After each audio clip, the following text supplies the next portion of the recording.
Now I get why it's sick. It's because it's music. So dope. Is he actually dropping it hard now? But yeah, he didn't drop it hard then.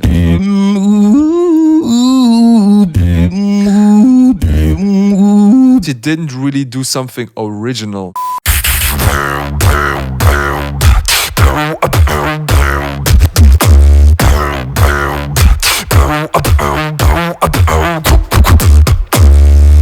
Yo, what's up my current feature beatboxers? Welcome back to another analysis with your boy Madox, aka Man of Culture. Today I'm going to watch Rhythmine and Dudz. We're going to start with Dudz, but before I watch the video, I'm gonna check out the comment section first. Let's read some comments! No one is gonna talk about the lyrics. Dudz just sang it in the perspective of people who didn't like how his wildcard was in. Of course I'm gonna talk about the lyrics. Thumbnails be like... Yeah, Dudz was the only one smiling on the thumbnail. Man of culture. Need a Dudz album ASAP. Me too, my bro. By the way, sick audio mixing pulsate. How much musicality do you have, Dudz? Yeah. Yeah, his melodies and his composition is outstanding. Man of culture. Deaf people watching a video on YouTube. Why there are no subtitles? YouTube? It's because it's music. Kata, you're a man of culture! It takes skill and practice to make a technically complex routine, but musical structure and composition takes talent. Something which, in my opinion, Dudz has in spades. Disagree! Exactly like technicality, you also can practice musicality and composition, my bro. For me, this just sounds like a stupid excuse beatboxers would bring up because they're just too lazy to practice musical theory. Madox, when I think that I can get a man of culture. That you were wrong. This time you're not wrong, bro. Man of culture. I can't wait for Madox to see this musical genius. And I can't wait to listen to it. Man of culture. Not so good, bro. His beats are so easy. Please make a song of this. So perfect. I mean, it is a song. Or do you want to say that beatbox is not music? Me when I saw my comment on Madox analysis video. Why the f is here? Maybe because you're a man of culture? Isso aí, Dudz representa Brasile. Whatever the f that means. Alemandilo hearing anything anywhere. All these beats are so easy. Man of culture. To be honest, being a man of culture is way better than a PS5 or Quest 2. You know the deal. Man of culture! To those who want man of cultural. What is that? I have analyzed Madox videos, analyzing analysis videos, and what kind of comments he read. Mostly you guys try to make a joke for Madox. Yeah, that's how it works. It was okay, pretty basic, but seriously, he has no chance to actually win the competition, and there is no way he's on Zero's level or Thomas Sacre or Bokoda. Shaking my head. Honestly, I just don't understand how he's in the top 8. Bro, I think Dudz got a message for you. All these beats are so easy. It's not fire, it's sweetie. But it's stuck in my mind. Maybe it's one of a kind. Now I get why it's sick. It's because it's music. Not a man of culture. Shaking my head. Madox, can you use me as a transition? Let me analyze that. Alright, let's get into Dudz seating round. Welcome to Dudz seating round of the SBX Kickback Battle 2021. With 3 minutes on the clock, I say the 3, and I say the 2 and the 1 in 3, 2, 1. Beatbox.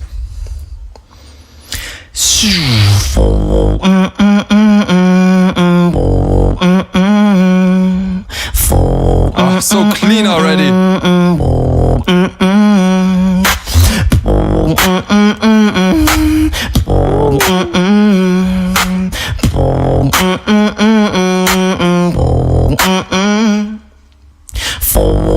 And you say that you were wrong, that you were wrong, that you were wrong, while I be incredibly strong, incredibly strong, incredibly strong.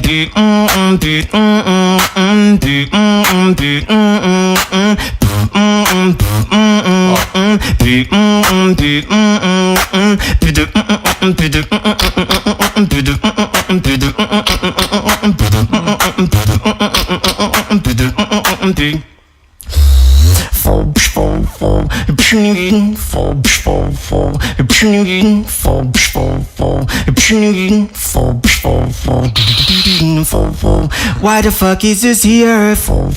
Singing is all I hear. All these beats are so easy. It's not fire, it's sweetie. But it's stuck in my mind. Maybe it's one of a kind.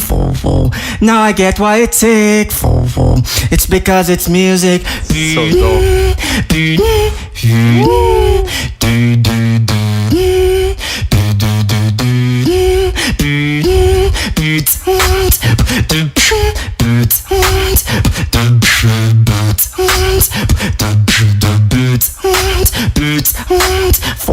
Once upon a time there was Brazilian guy.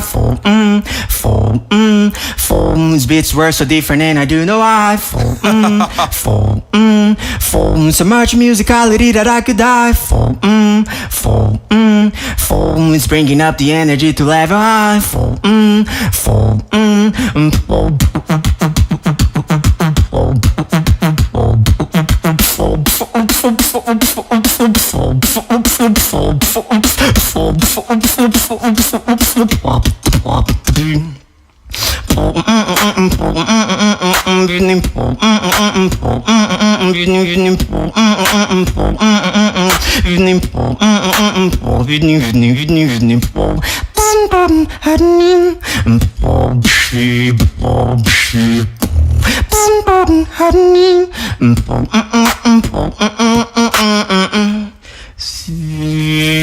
Yeah, thank you. Alright guys, that was Dudz with his really sick diss against, I would say, the whole beatbox community. Damn, he was fronting everyone. I'm not sure right now if any beatboxer did this ever, but I can't remember anyone, and this was really, really brave and sick. So let's get into the details.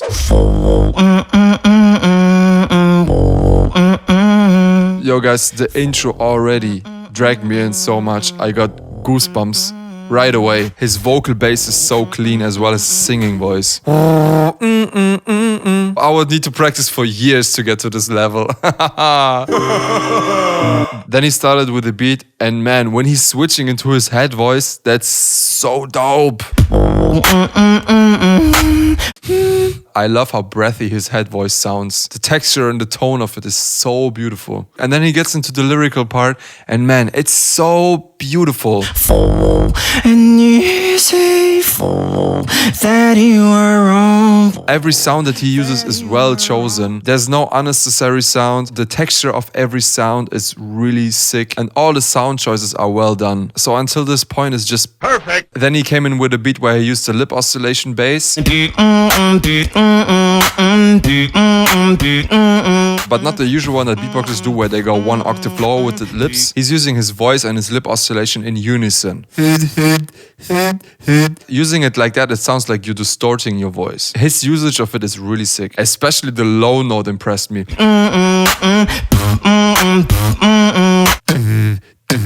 Wow, it's so clean. I can't do it. After that, he switched into a shuffled beat, and I'm not sure if that was necessary.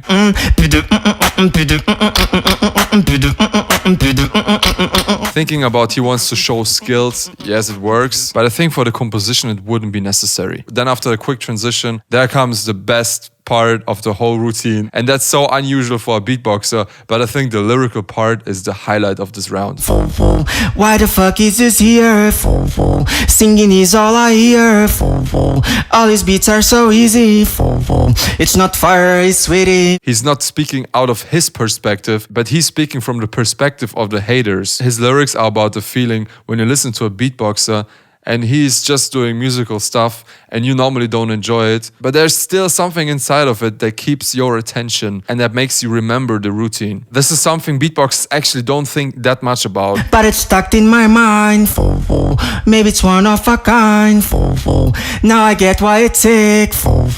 It's because it's music. But I think it's so important to perform something that is catchy and that gets stuck in the minds of the audience for a long time. Because this makes a difference between, oh yeah, it was a really sick drop, And man, this is a sick track. I want to listen to it again and again. I personally think if you just do crazy beatbox battle drops, people will get sick of it really quick and want to hear something new all the time. But if you create a catchy song, people will listen to it for years. Just think of Roselle. He did the song If Your Mother Only Knew. This track is already more than 20 years old, but the whole scene still knows that track.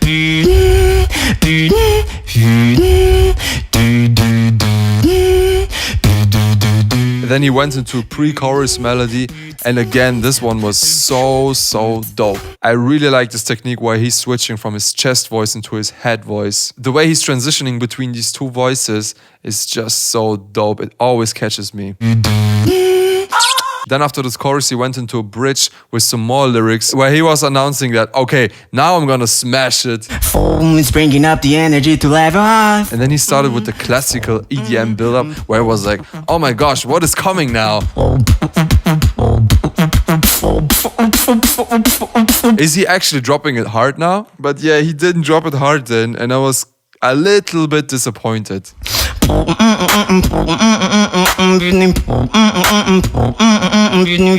I mean, especially if you announce it like that, but then you don't do it. And I'm not sure if he's just f***ing with the audience right here. But if this was his intention, I don't really feel it. So I think he either needs to invest more energy into the build-up and then do a disappointing drop where he goes back to a melody again, or he actually drops it hard. And I think at this point it doesn't even need to be really complex. It would be enough to make a beat that is simple but powerful just to deliver the message. Guys, by the way, did you see how he was doing his lip roll? I think this was the softest lip roll I ever heard. I can tell that with every sound that he does, he takes care of the texture to be really clean and in pitch. But with sounds like the lip roll, for example, he could invest a little bit more energy into it. Overall, I think his round was really well composed. His melodies are really beautiful. The lyrics that he had in this round were really unexpected. And I think this was one of the most outstanding things that happened in all seeding rounds. His timing is also really good and he has some really nice transitions. So the only thing I was missing here was an actual hard drop. I mean, yes, he's singing about it that he only wants to make music. But then, especially after announcing that he will bring up the energy now, but then he didn't really do it. And as I said, it doesn't need to be really complex. But just to give a contrast to everything else that he does, a simple but heavy beat would be enough already. Alright, let's go on with Rhythmine's video. But before I'm gonna analyze the video, I'm also gonna check out his comment section. Let's read some comments. When all your friends are men of culture except you. I can't do it like everyone. Man of culture. When your parents suspect you've smoked up in the devil's lettuce. Look at my eyes and look at me harder. Man of culture. I like Berry Warm and I like Rhythmine more, but I couldn't enjoy this round of his as much as I expected. His beats are much more refined than D-Lo's, but I also think he needs to add some D-Lo's creativity in his beat. I didn't see the round yet, but I definitely will take care of this. Man of culture. This is what I say when I try to make a funny comment. I can't do it like everyone. Man of culture. Rhythmine be like 60% beatbox, 40%. Can't do it like everyone. Damn, now I'm curious what's gonna happen. He indeed can't do it like everyone. Oh! Madox is going to react on this video, a prediction that can't be false. You know what, mate? It is false. I'm not going to react to that. I'm gonna analyze it. So hear me out. Time was said twice by Rhythmine and Scott. So was it meant to be to listen to in double time?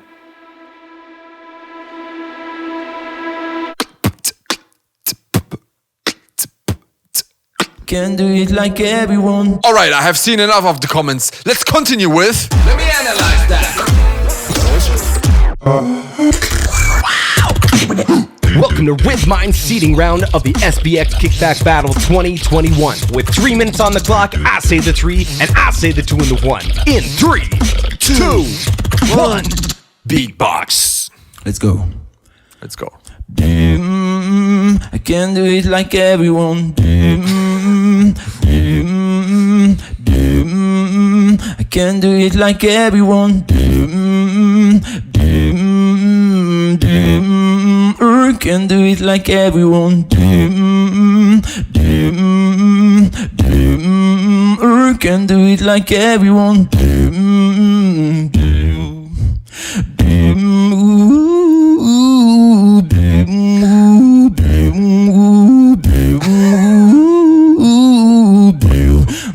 doing? Can't do it like everyone. Look at my eyes and look at me harder.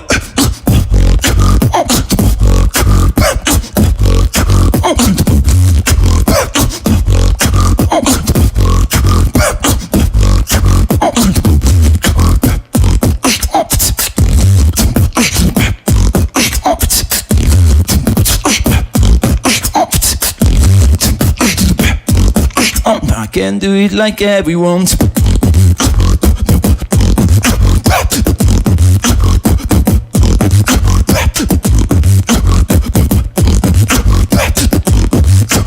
I can't do it like everyone.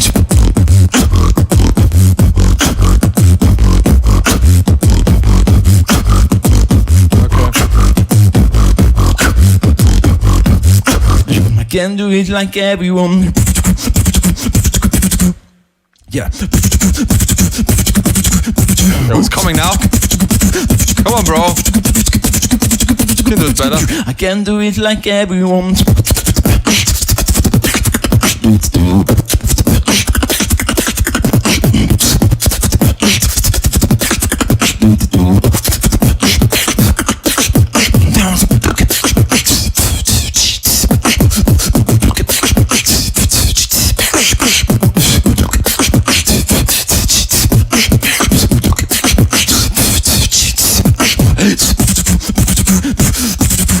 Last drop.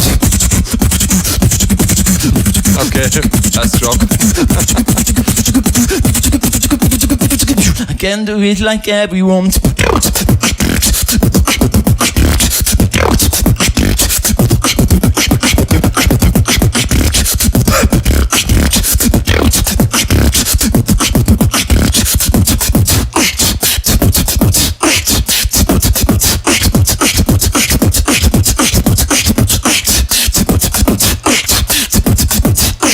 I can't do it like everyone.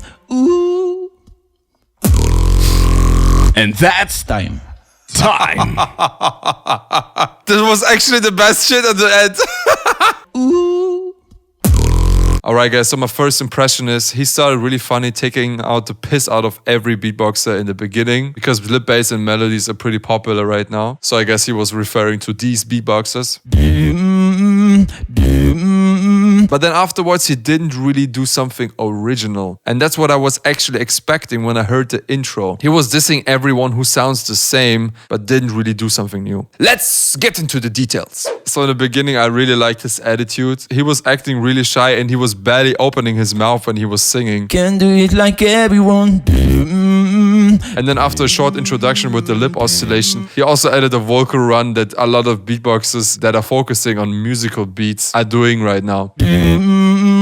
Can't do it like everyone. And I think at one hand it was kind of funny, but at the same time I think it was a little bit random because he didn't really refer to something specific. Then he went into a build-up where I wasn't sure, is he still pretending that he's beatboxing like everyone else? Or is he switching now to his own style? I think a clearer cut would help here for better delivery. After the build-up he went into a grime beat, and at this point I felt like, okay, he's still doing what everyone does. Because this was a pretty random grime beat. He continued the first drop by doing halftime. It was still, could be more complex, more elements inside, a little bit more original sounds. I didn't see any of this. And also after the switch into the swing part, yes, the groove switch was kind of cool. But again, still no original sounds, no original groove or rhythm. It was still pretty clean, but until this point, there was nothing happening that would drag me into it. After a longer transition, he went into a beat that is a little bit more technical. He was a little bit sloppy on that one. And also still here, he wasn't meeting my needs of original rhythms, original sounds, whatever. Yeah, so overall, I think this was the weakest seeding round that I saw in the whole competition. I'm still not sure if he was doing beats by others for the whole round. But if that's the case, I think he should have chosen way more complex beats. So I'm very sorry, but I think the seeding round is not a good one. Alright, so let's look at our rankings. So I think Zeka's still on number 1 and Dilo number 2. Nothing changed here. Beard and Dudz are really close for me in these seeding rounds. Dudz had an extraordinary composition and the lyrical part was just a big highlight. Beard overall delivered a crazy energy, a high complexity in beats. Looking at the downsides, on Dudz I was a little bit disappointed that at the end, after announcing a higher energy drop, he didn't really do that. And Beard overall had a few mistakes here and there and also timing problems. But because the lyrical part that Dudz was doing was extraordinary, I never saw this ever before. I see Dudz slightly higher, so he's on number 3 now for me. Then Beard on number 4, I would keep him there. Elise on number 5 and Rhythmine on number 6.